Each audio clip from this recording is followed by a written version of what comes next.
The way I would describe the solar industry is that it's a mix between the electronic and the construction industry.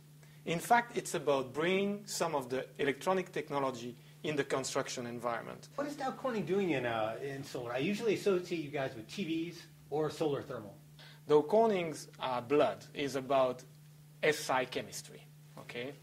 And if you look at materials that are SI-based, they have a unique fit with the PV application. Actually, with the solar application, because if you go for CPV or CSP, we believe that we also have nice opportunity. And our focus at Dow Corning is to provide raw material at any step of the value chain for solar. We believe that silicones have a unique opportunity in this market, and I'm going to introduce this afternoon the concept of having an encapsulant that is silicone-based. In fact, 40 years ago already, silicone encapsulants were used for modules that are shipped in the space, and they are still today because that's the most demanding application. You have to be in front of the UV of the sun, no protection, you have to be there for many years.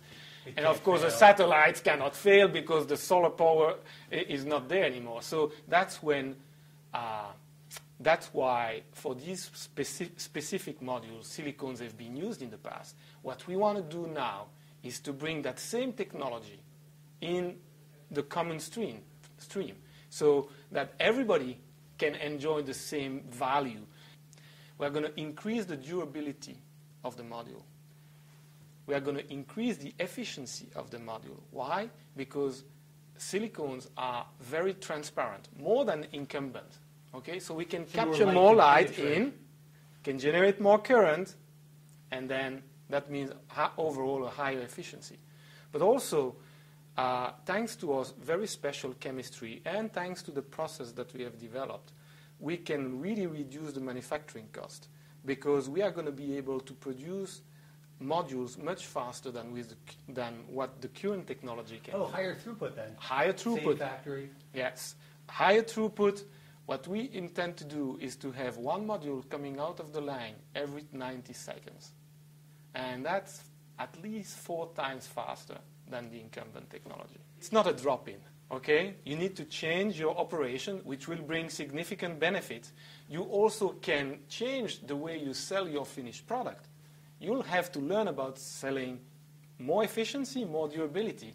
You know, as you said, solar has been somewhat always focused at the end on one aspect of the problem, which is the efficiency of the cell. Yeah. Well, we bring a new value proposal. We want to really look at the situation not only at the cell level, but what is it that the end user will see? And what the end user will see is a module. And he will put that on his roof or on an open field, and he wants that to last forever. This is the biggest growth opportunity for our company. But we also see it as something that's really important to the country. So it's good for business and good for the country that we develop an industry here that is both the manufacturing side and the market side. And so we've come forward with what we actually call a 4-point plan.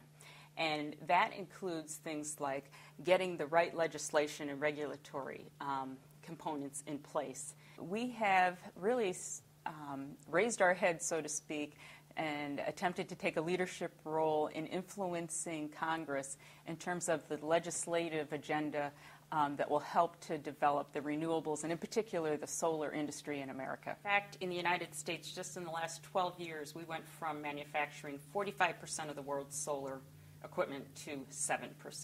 So why did it drop that quick? It dropped that quick because the markets took off in Japan, they took off in Germany, and the government supported manufacturing there. In Germany, there's a lot of government support for manufacturing of solar and renewables, and the market wasn't growing in the U.S.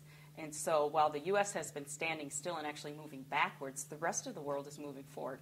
So this is a really pivotal time. We have got to get our act together and decide, are we going to grow the market here as well as the manufacturing supply chain? Because you can grow the market and let the manufacturing happen somewhere else, which is exactly what's starting to happen. Or we can put legislative policies in place that will give us a level playing field and let Americans compete for those jobs. What's really important right now is for companies and for citizens to recognize this is a pivotal time in the United States for renewables and for solar. There's decisions that are being made about energy, about getting this economy going, about the competitiveness of the American workforce. We can help the economy, help climate change, help with energy security by growing the solar market, both in the whole industry, from the manufacturing supply chain through to the installation and use on rooftops. So now's the time to act. Now's the time for people and companies to speak up and be heard with their congressmen in Washington. It's so early in the whole learning curve for solar, and there's so much potential. The sun's waiting. The sun is free.